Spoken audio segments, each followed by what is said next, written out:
నన్ను బలపరచు క్రీస్తు యందు నేను సమస్తము చేయగలను. దేవుడు మన పక్షమునుండగా మనకి విరోధి ఎవడు? ఆమేన్, ఆమేన్. His ears are open to their cries for help, but the Lord turns his face against those who do evil. He will erase their memory from the earth. The Lord hears his people when they call to him for help. He rescues them from all their troubles. The Lord is close to the brokenhearted. He rescues those whose spirits are crushed. The righteous person faces many troubles, but the Lord comes to the rescue each time. For the Lord protects the bone of the righteous, not one of them is broken. Calamity will surely destroy the wicked, and those who hate the righteous will be punished. But the Lord will redeem those who serve him. No one who takes refuge in him will be condemned. Psalm 35, verse 1. O Lord, oppose those who oppose me, fight those who fight against me. అయితే మనం వాక్యంలోకి వెళ్దాము. ఈ ఉదయకాలంన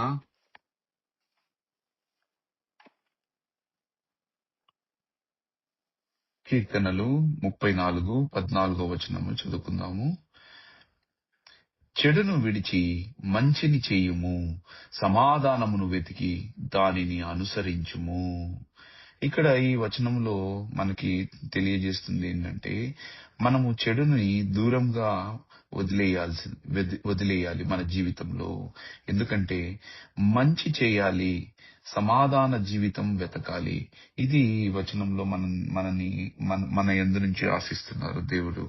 అయితే సమాధానం సహజంగా రాదు, దానికి మనం జాగ్రత్తగా ఎంచుకొని అనుసరించాలి. సో మన జీవితంలో మనము ఎన్నో ఇది మనుషులని వీళ్ళని సమాజంలో చూస్తూ ఉంటాం. అయితే మనం చాలా జాగ్రత్తగా ఉండాలి. ఎందుకంటే ఈ వచనంలో ఏమని చెప్తున్నానంటే, మనం మంచిని చేరదీయాలి, మంచి జీవితం నడవాలి అని అంటే మనం ఏం చేయాలి? దేవుడు కోరేది ఏంటి? దేవుడు కోరేది సక్రయమైనటువంటి మంచి జీవితము. కనుక సమాధానం దొరకాలనేది కాదు, వెతికి అనుసరించాలనేది దేవుడు మనకి వచనంలో చెప్తున్నాడు. కనుక మనం ఏం చేయాలి? మన జీవితంలో చెడును దూరం చేసి మంచి చేయాలి. సమాధాన జీవితం మనం వెతకాలి. మన జీవితంలో సమాధానంగా సహజంగా రాదు. ఎప్పుడొస్తుంది? దానిని మనం జాగ్రత్తగా ఎంచుకొని మరి ఏం చేయాలి? ఎంచుకున్న తర్వాత అనుసరించాలి. దాన్ని ప్రతిదినము మనము ఏ విధంగా ఉండాలి? జాగ్రత్తగా మనం ఎంచుకున్న తర్వాత అనుసరించాలి, ఆచరించాలి. ఇది వచనం 14వ వచనంలో దేవుడు మనకి ఉదయకాలంలో చెప్తున్నాడు. అయితే కీర్తనలు 34:15లో యెహోవా కన్నులు నీతిమంతుల మీద ఉండను, వారి మొరపెట్టుకొనుటకు ఆయన చెవులు తెరిచియుండును. అయితే ఈ వచనంలో మనం తెలుసుకోవాల్సింది ఏంటంటే, దేవుడు నీతిమంతులని ఎప్పుడు కూడా ఎల్లవేళలా కూడా గమనిస్తూ వారి యొక్క ప్రార్థనలను ప్రతిదినము వింటాడు, తప్పకుండా వింటాడనమాట. సో అయితే మనం క్రైస్తవ జీవితంలో మనం ఉన్నాము. ప్రతిదినము ఉదయకాలంలో మనం లేస్తున్నాము, వాక్యము పట్ల విశ్వాసముతో జీవిస్తూ వాక్యము యందు భయభక్తులతో దేవుని యొక్క సన్నిధిలో మనం ప్రతిదినము ఉంటున్నాము. అయితే మనం చేయవలసింది ఏంటి? దేవుడు ఎటువంటి వారిని ఆశీర్వదిస్తాడు అంటే, దేవుడు నీతిమంతులుగా గమనిస్తూ వారి యొక్క ప్రార్థనను వింటాడు. అయితే మనం చేయాల్సింది ఏంటి? క్రైస్తవ జీవితంలో ఉన్నప్పుడు మనము సత్యముగా, యథార్థముగా, మరి నీతిమంతమైనటువంటి జీవితం ఉన్నామా? విశ్వాసముతో మనం జీవిస్తున్నామా? ప్రతిదినము క్రైస్తవ జీవితంలో మనం నడుస్తున్నామా? మరి వెలుతురు దేవుని వాక్యంలో జీవిస్తూ వెలుతురు అనే మార్గంలో నడుస్తున్నామా? అయితే దేవుని యందు భయభక్తులతో జీవిస్తున్నామా? అయితే మన హృదయాన్ని కూడా మనం పరిశీలించుకోవాలి ప్రతిదినము. దేవుడు చూసేది బాహ్య ప్రపంచం కాదు, మన యొక్క అంతరంగమైనటువంటి హృదయమును. సో మనం చేయాల్సిందంతా కూడా ఏంటి? మనం ఏ విధంగా మన జీవితము కొనసాగుతుంది, మన కుటుంబం ఏ విధంగా ఉంది, ఇతరులకు మరి దీవెనలుగా ఉందా, మరి ఇతరులని ఆశీర్వదించే విధంగా మనం మాట్లాడుతున్నామా? ప్రతి మాట కూడా మరి సహాయం చేసే చేతులు మనవి, మనము మరి ఇతరులని క్షమించే హృదయము మనలో ఉందా? ఇవన్నీ కూడా మరి క్రైస్తవ జీవితంలో మనం పాటించాల్సింది. అటువంటి వారిని దేవుడు తప్పకుండా ప్రతిదినము గమనిస్తూనే ఉంటాడు. ఎల్లవేళలా నీ యొక్క ప్రార్థనను కూడా వింటాడు. కనుక నువ్వు చేయాల్సిందంతా కూడా ఏంటి? ఆయన మార్గంలో నువ్వు నడుస్తున్నావా? ఆయన యొక్క విలువలను పాటిస్తున్నావా నీ జీవితంలో? అయితే నువ్వు క్రైస్తవ జీవితంలో నువ్వు ఆ విధంగా పాటిస్తున్నావంటే దేవుడు నీ యొక్క ప్రార్థనను తప్పకుండా వింటాడు.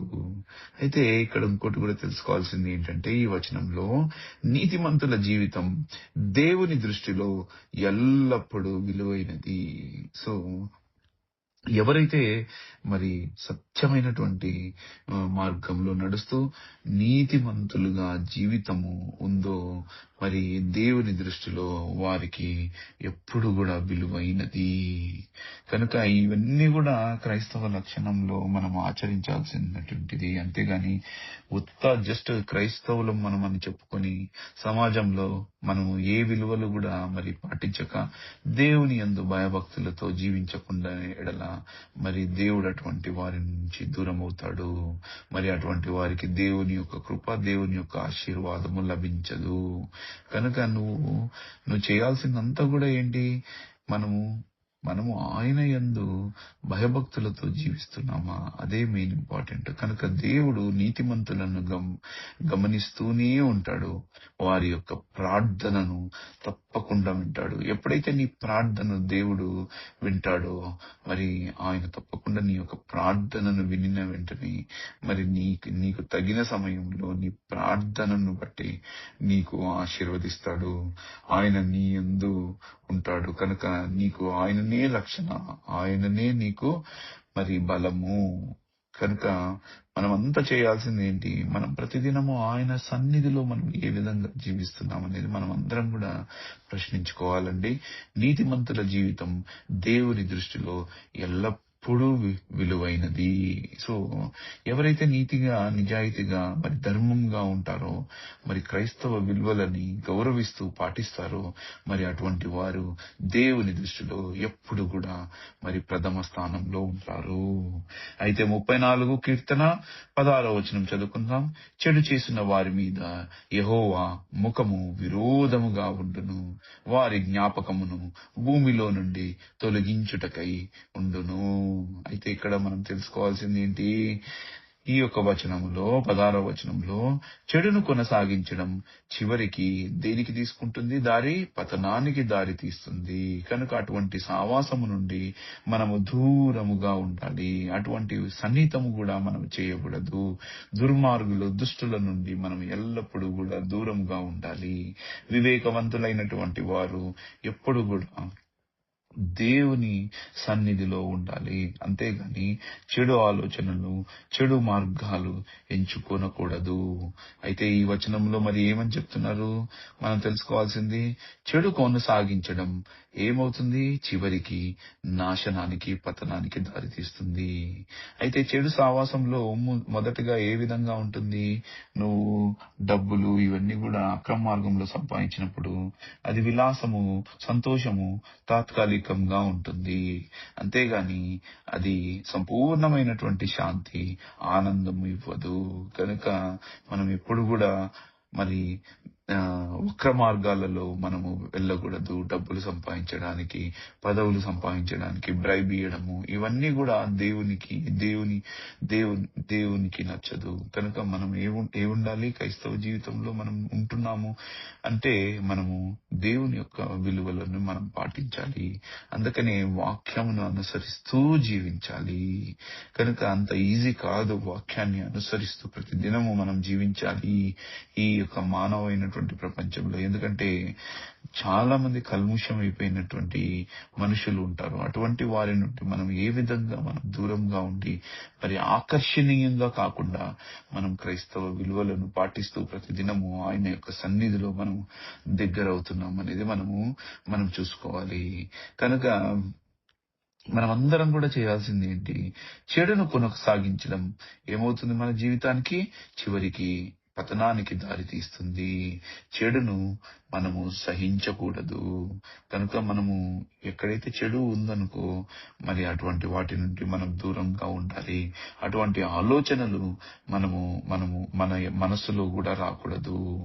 మనం ఎప్పుడు కూడా కష్టముగా ఏదైనా కనుక మనకి ఇచ్చినప్పుడు పని అది కష్టమైనప్పటికీ కూడా మనం నీతిగా నిజాయితీగా మరి మనము దానిని మనకిచ్చినటువంటి పనిని నెరవేర్చాలి. ఎందుకంటే ప్రతి క్రైస్తవ జీవితంలో దేవుడు మరి వారి బిడ్డలని మరి సంపూర్ణంగా రక్షిస్తాడు. కనుక మనం విశ్వాసమైనటువంటి జీవితంలో మనం జీవించాలి క్రైస్తవ జీవితంలో. అంతేగాని చెడు ఆలోచనలు చెడు మార్గాలను మనం ఎంచుకొనరాదు. అటువంటి వాటి నుండి దూరంగా ఉండాలి. అటువంటి స్నేహితుల నుండి కూడా మనము దూరంగా ఉండాలి. అటువంటి వారిపైననే ఎవరైతే సత్య మార్గంలో మరి నీతిగా యథార్థంగా జీవిస్తారో అటువంటి వారికి దేవుడు ఇష్టపడతాడు. అయితే మరి 17వ వచనానికి వెళ్దాం. కీర్తన 34:17 వచనానికి వెళ్దాము. నీతిమంతులు మొరపెట్టుకొనగా యెహోవా విని వారి శ్రమలనన్నిటి నుండి వారిని విడిపించును. అయితే ఇక్కడ చూడండి, ఎవరైతే మరి నీతిమంతులుగా మరి ఉంటారో వారి యొక్క శ్రమలన్నిటి నుండి కూడా దేవుడు మరి వారిని విడిపిస్తాడు. కనుక మనం అంతా కూడా చేయాల్సింది ఏంటి? ఆయన చిత్త ప్రకారము మనము నడవాలి. దేవుడు నీతిమంతుల ప్రార్థనకు ప్రత్యుత్తరము ఇస్తాడు. అంటే ఇక్కడ మనం తెలుసుకోవాలి ఏంటంటే దేవుడు మనని పరీక్షించినప్పుడు మనం విశ్వాసం అనేది కోల్పోకూడదు. మనము నీతిమంతులుగా యథార్థంగా మనం దేవుని యొక్క సన్నిధిలో ఉన్నప్పుడు మన యొక్క ప్రార్థనను ప్రత్యుత్తరమైనటువంటి మన యెహోవా అయినటువంటి దేవుడు తప్పకుండా సమాధానం ఇస్తాడు. మనమంతా చేయాల్సింది ఏంటి? ఆయన సన్నిధిలో ప్రతిదినము మనము దగ్గరవుతున్నామా? మరి ఎవరైతే ఆయన సన్నిధిలో ప్రతిదినము దగ్గరవుతున్నారో దేవుని సన్నిధికి మరి తప్పకుండా దేవుడు అటువంటి వారికి వారి యొక్క ప్రార్థనకు ప్రత్యుత్తరము ఇస్తాడు. తప్పకుండా వారిని ఆశీర్వదిస్తాడు. కనుక మనం అంతా కూడా చేయాల్సింది ఏంటి? మనలో ప్రతిదినము ఆయన యందు ఇంకా విశ్వాసము నమ్మకము పెరగాలి. అంతేగాని ఏదో మనం ప్రతిదినము ఉదయకాలంలో మనము ప్రార్థనకి మనము మరి ప్రార్థన విని వాక్యం విని మరి దాన్ని ఆచరించిన ఎడల మరి దేవుడి యొక్క కృప మనకి లభించదు. కనుక క్రైస్తవ జీవితంలో మనం పాటించాల్సిన నియమాలు మరి ఎంతో విలువైనటువంటిది. అయితే ఇక్కడ మన ఆత్మీయ సందేశము ఈ వచనానికి తెలుసుకోవాల్సింది ఏంటంటే, శ్రమలు ఉన్నా అంటే కష్టాలు ఇబ్బందులు మన జీవితంలో మానవ జీవితంలో ఉన్నా మరి ఇంకోటి ముఖ్యంగా మనం తెలుసుకోవాల్సింది ఏంటంటే, ఎవరైతే క్రైస్తవ జీవితంలో నడుస్తున్నారో దేవుని మార్గమైనటువంటి సత్య మార్గంలో నడుస్తున్నారో వారి జీవితంలో కష్టాలు ఉండవు అనేది ఒక భ్రాంతి. వారికే ఇంకా ఎక్కువ కష్టాలు ఉంటాయి. అయితే మరి క్రైస్తవ జీవితంలో ఉన్న వారికి కష్టాలు ఇబ్బందులు ఉన్నప్పటికీ కూడా మరి మనం విశ్వాసం అనేది కోల్పోకూడదు.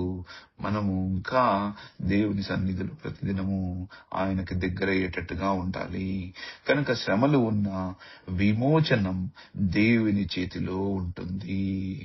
కనుక నువ్వు చేయాల్సిందంతా కూడా ఏంటి? దేవుని చిత్త ప్రకారమే నడవాలి. కనుక మనం ఎప్పుడు కూడా మనం నిరాశ నిస్పృహ చెందకూడదు. మనం అంతా చేయాల్సింది ఏంటి? మన నమ్మకం ఎవరిపైన ఉండాలి? దేవునైనటువంటి యెహోవా యందుపై ఉండాలి. ఎందుకంటే మనకు కష్టాలు ఇబ్బందులు ఉన్నప్పటికీ కూడా మన యొక్క విమోచనము ఎవరి చేతిలో ఉంది? దేవుని చేతిలో ఉంది. కనుక మనం అందరం కూడా చేయాల్సింది ఏంటి? ఆయన సన్నిధిలో మోకరించి ప్రార్థించిన ఎడల నీ యొక్క ప్రార్థనకు ప్రత్యుత్తరము తప్పకుండా జవాబు ఇస్తాడు. కనుక అది చిన్న ప్రార్థన అయినప్పటికీ పెద్ద ప్రార్థన అయినప్పటికీ తప్పకుండా మటుకు దేవుడు తగిన సమయంలో ఆయనని ప్రార్థనకు ప్రతిఫలం ఇస్తాడు. కనుక మనం చేయాల్సిందంతా కూడా ఏంటి? ఆయన సన్నిధిలో మనం ఎంత విశ్వాసంగా ప్రతిదినము ఆయనకి దగ్గర అవుతున్నాము అనేది మనము ఈ యొక్క ఉదయకాలంలో మన యొక్క హృదయంని ప్రశ్నించుకోవాలండి. మరి అయితే కీర్తన 34:18 చదువుకుందాం. యెహోవా విరిగిన హృదయముల గల వారికి సమీపముగా ఉండి నలిగిన ఆత్మ గల వారిని రక్షించును. అయితే ఇక్కడ మనం తెలుసుకోవాల్సింది ఈ వచనంలో ఏంటంటే, మన హృదయం విరిగినప్పుడు దేవుడు దూరంగా కాదు, ఇంకా దగ్గర అవుతాడు. కనుక మనం నమ్మవలసింది, మనము ఒంటరితనంతో మనకి ఇబ్బందులు, ఆటంకులు మన జీవితంలో వచ్చినప్పుడు మనము నమ్మాల్సింది ఎవరిని, మనం ఆశ్రయించాల్సింది ఎవరిని? యెహోవా అయినటువంటి మన దేవుణ్ణి మాత్రమే. అంతేగాని మన బంధువులు, స్నేహితులు కాదు. వారు కూడా మానవులే. వారి యొక్క శక్తి పరిమితమైనటువంటిది. దేవుని యొక్క శక్తి మహోన్నతమైనటువంటిది. కనుక మన హృదయము ఎప్పుడైతే విరిగినప్పుడు, అంటే మనకి ఎన్నో ఇబ్బందులు, ఆటంకులు మన జీవితంలో మనం ఎదురైనప్పుడు మనం ఆశ్రయించాల్సింది ఎవరిని? దేవుణ్ణి మాత్రమే. అంతేగాని దేవునికి దూరంగా ఉండకూడదు మనము. ఎందుకైతే ఎప్పుడైతే నువ్వు దేవునికి దగ్గరగా అవుతావో, దేవుణ్ణి ఆశ్రయిస్తావో, అయితే దేవుడు తప్పకుండా నీ యొక్క కష్టాలను, నీ యొక్క హృదయాన్ని ఆయన సంతోషాన్ని ఇస్తాడు. నీ కష్టాన్ని ఆయన కష్టంగా భావించి నీ యొక్క కోరికని, నీ యొక్క కష్టాన్ని సాఫల్యము చేయను. కనుక నీ జీవితంలో నువ్వు చేరవలసింది ఎవరి దగ్గరికి? మన యెహోవా అయినటువంటి దేవుని వద్దకు నువ్వు చేరాలి. అంతేగాని బంధువుల, మిత్రులని ఆశ్రయించకూడదు. అయితే ఇక్కడ తెలుసుకోవాల్సిన అర్థం ఏంటి? దేవుడు బాధపడే వారికి ఎల్లప్పుడూ దగ్గరగా ఉంటాడు. చూస్తావా, అందరూ బంధువులు, మిత్రులు ఒకవేళ మనం ఇబ్బందులు, ఆపదలు ఉన్నప్పుడు మన యందు నుంచి దూరం అవుతారు. కానీ యెహోవా అయినటువంటి మన దేవుడు మనకి ఆపదైనప్పుడు ఆయన మనకి దగ్గర అవ్వడానికి ఎదురు చూస్తూ ఉంటాడు. కనుక మనం చేయాల్సిందంతా కూడా ఏంటి? మనము ఆయన దగ్గరికి సన్నిహితంగా మనం వెళ్ళాలి. అప్పుడే ఆయన మన యొక్క కష్టాన్ని, మన యొక్క కన్నీళ్ళని మనల్ని ఆదుకుంటాడు. కనుక మన దేవుడైనటువంటి యెహోవా ఎవరికైతే కష్టాలు, ఇబ్బందులు ఉంటాయో వారి జీవితంలో దేవుడు అటువంటి వారికి దగ్గర అవ్వడానికి ప్రయత్నిస్తాడు. అయితే మనకి కనపడకపోయినప్పటికీ కూడా మనం విశ్వాసముతో దేవునికి ఎంత దగ్గర అవ్వాలి అంటే ప్రతిదినము ఆయన సన్నిధిలో మనము జీవించాలి. మన హృదయం విరిగినప్పుడు దేవుడు దూరంగా కాదు, ఇంకా దేవుడు దగ్గర అవుతాడు. కనుక దేవుడు బాధపడే వారికి దగ్గరగా ఉంటాడు. సో మనం మరిచిపోకూడదు. మనం ఆశ్రయించాల్సింది మన దేవుడైనటువంటి యెహోవాని మాత్రమే. ఎందుకంటే బంధువులు, మిత్రులు మనకు ఆపదలు ఉన్నప్పుడు వారు దగ్గర అవ్వరు, దూరం అవ్వడానికి ప్రయత్నిస్తారు. ఎందుకంటే మనం ఏమన్నా వాళ్ళ నుంచి ఆశిస్తాము అనేసి. అదే మన యెహోవా అయినటువంటి దేవుడు మనకి దగ్గర అవ్వడానికి ప్రయత్నిస్తాడు. ఎందుకంటే నిన్ను ఆ ఆపద నుంచి రక్షించడానికి, విజయ మార్గంలో తీసుకొనడానికి. చూసారా, యెహోవా అయినటువంటి మన దేవుడు ఎంత గొప్పవాడో. సో మనం అందరం కూడా తెలుసుకోవాలి, క్రైస్తవ జీవితంలో మనం ఉన్నామంటే మనం ఎప్పుడు కూడా దేవునికి సన్నిధికి ఎంత దగ్గర అవుతున్నామో ప్రతిదినం అనేసి మనం అందరం కూడా ఆలోచించాలి. అయితే కీర్తన 34:19 చదువుకుందాం. నీతిమంతునికి అనేక కష్టములు కలుగును, వాటినన్నిటి నుండి యెహోవా అతనిని విడిపించును. చక్కటి వాక్యం అండి. ఈ వచనంలో మనం తెలుసుకోవాల్సింది ఏంటి?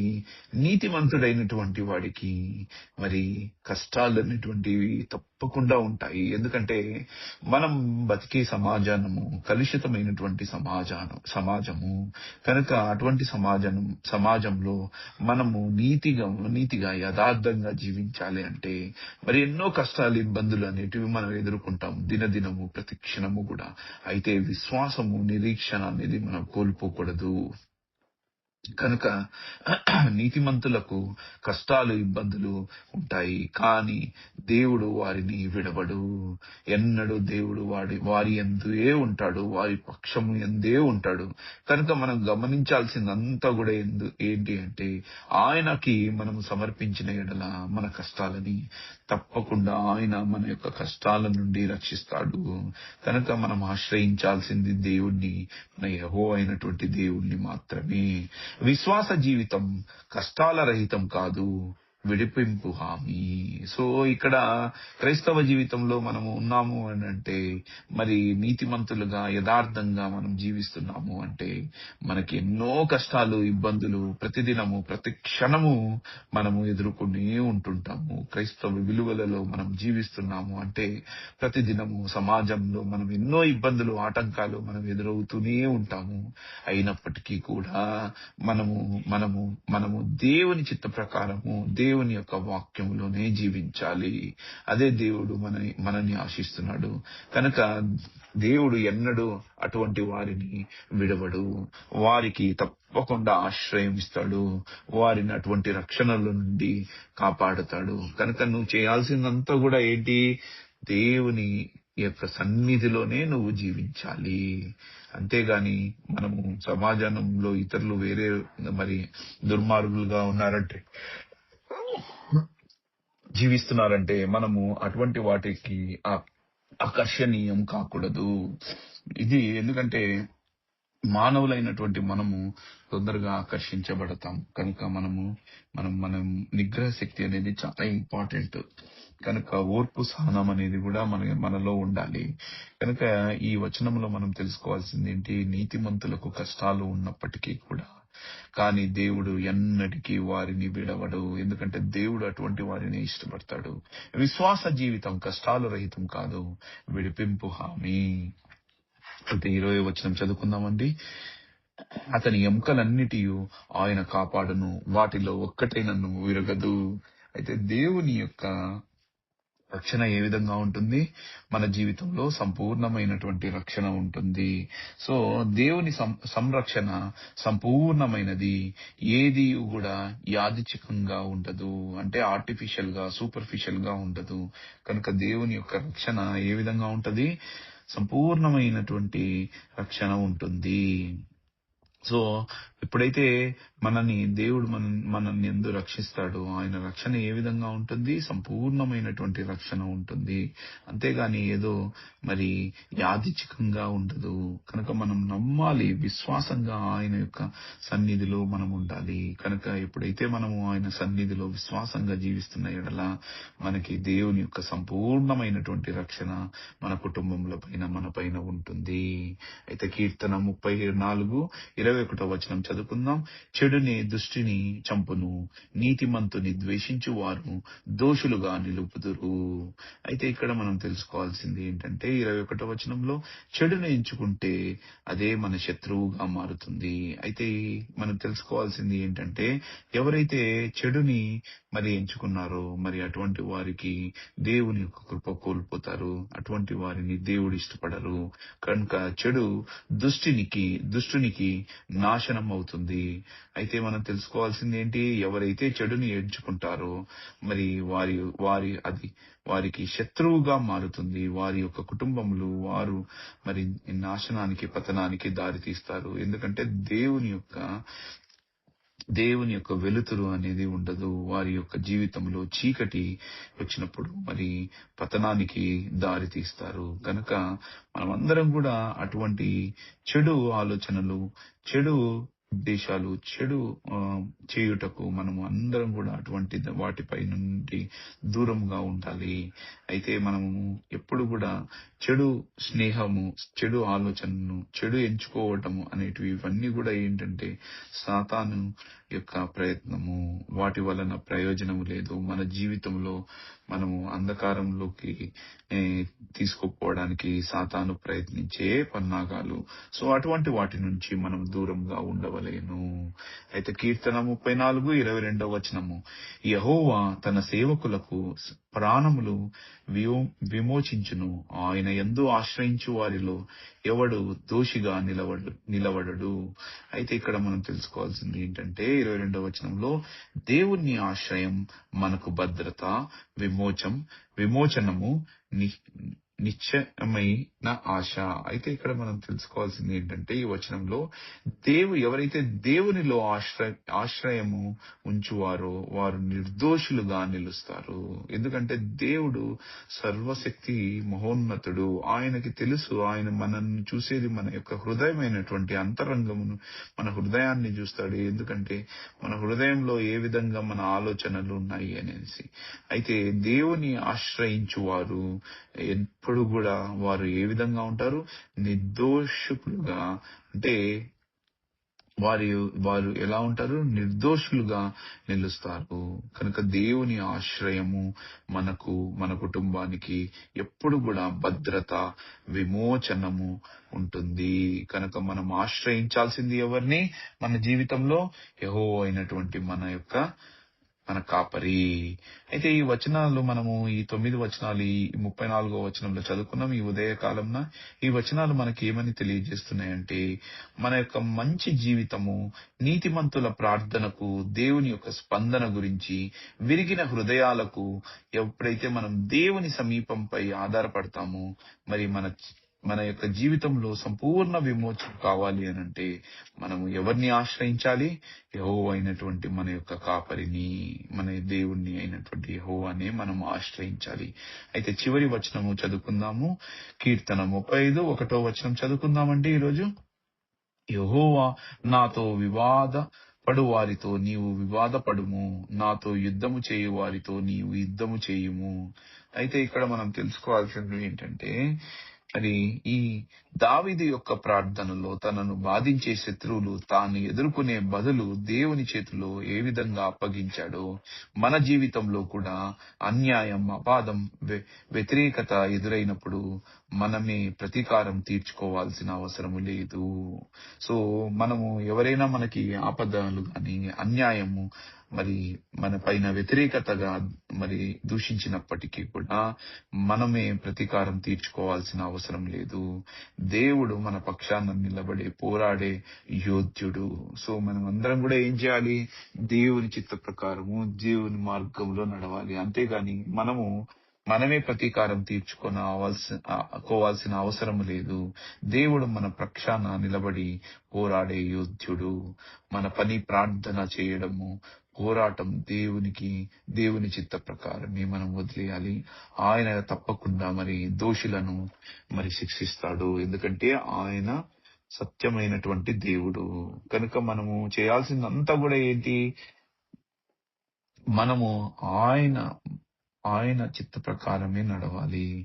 కనుక ఇక్కడ మనము తెలుసుకోవాల్సింది ఏంటంటే ఇక్కడ ఈ వచనంలో మనము తెలుసుకోవాల్సింది ఏంటంటే ముఖ్యమైనటువంటిది దావీదు యొక్క ప్రార్థన తన యొక్క బాధించే శత్రువులు తానే ఎదుర్కొనే బదులు దేవుని చేతికి ఏ విధంగా అప్పగించాడో అదే విధంగా మన జీవితంలో మనం నిరంతరం ఎదురైనటువంటి ఏ విధంగా మన పైన అన్యాయము, అపవాదము, వ్యతిరేకతలు ఎప్పుడైనా మన జీవితంలో ఎదురైనప్పుడు మనం ప్రతీకారం తీర్చుకోవాల్సిన అవసరము లేదు. ఎందుకు మనం ప్రతీకారం తీర్చుకోవాల్సిన అవసరం లేదు? ఎందుకంటే మన దేవుడు మన పక్షాన నిలబడినప్పుడు ఆయన పోరాడుతాడు. ఆయననే మన సైనికుడు, ఆయననే మన యోధుడు. మనమంతా చేయాల్సింది ఏంటి? మన పని ప్రార్థన చేయడం మాత్రమే. పోరాటం యెహోవా అయినటువంటి మన దేవుడు, ఆయన తప్పకుండా మరి వారిని శిక్షిస్తాడు. మనమంతా చేయాల్సింది ఏంటి? We need to submit and surrender our self. అయితే ఈ ఉదయకాలం ఈ 10 వచనాలు మనం చదువుకున్నామండి. చక్కటి 10 వచనాలు చదువుకున్నాం. మరి అయితే ఈపీటీ మెన్స్ ప్రేయర్ వాక్యములో బలపడాలి, ఇంకా విశ్వాసంగా ఎదగాలి, మరి ఇంకా వారి యొక్క కుటుంబములు మరి వారి పైన దేవుడు సమృద్ధిగా మరి ఆశీర్వదించాలనేసి ఈ ఉదయకాలంలో మనం ఒక చిన్న ప్రార్థన చేసుకుందామండి. EPT means prayer intercession. Prayer చేసుకుందాం. Heavenly Father, we come before you in humility and reverence. Thank you for the gift of life, for your grace that sustains us, and for your mercy that is in new every morning. As a men called by your name, we stand in the gap today, lifting others before your throne. Lord, we pray for our families. Bless our wives, children, and elders. Protect our homes with your peace. Make us godly husbands, responsible fathers, and faithful leaders who reflect Christ in love, patience, and integrity. We intercede for the church. Strengthen your servants, pastors, and leaders. Unite the body of Christ in truth and holiness. Let your word be preached with power, and let lives be transformed by your Spirit. Father, we pray for our workplaces and businesses.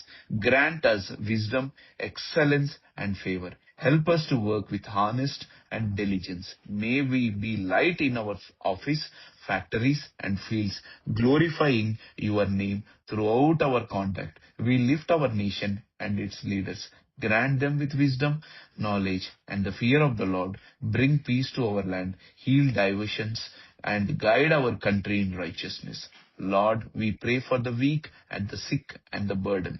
Comfort those who mourn, heal those who are ill, and provide for those in need. Break every chain of addiction, fear, and oppression in the mighty name of Jesus.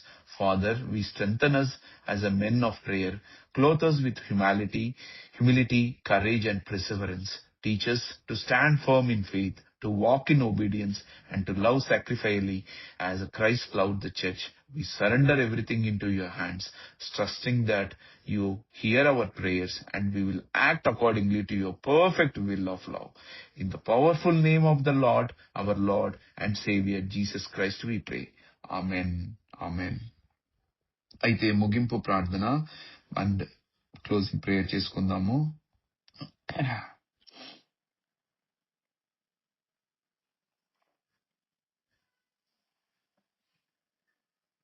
Closing prayer చేసుకుందామండి. Loving Heavenly Father, we thank you for your presence with us today. Thank you for your word, for your prayers offered, and for the fellowship we shared. As we come to the end of this time, we surrender every burden, decision, and plan into your loving hands. Strengthen us, our faith, renew our minds, and help us to walk in obedience to your will. Let the fruit of this time remain in our hearts and be reflected in our daily lives. Guide us, protect us, and lead us in your truth until we meet again.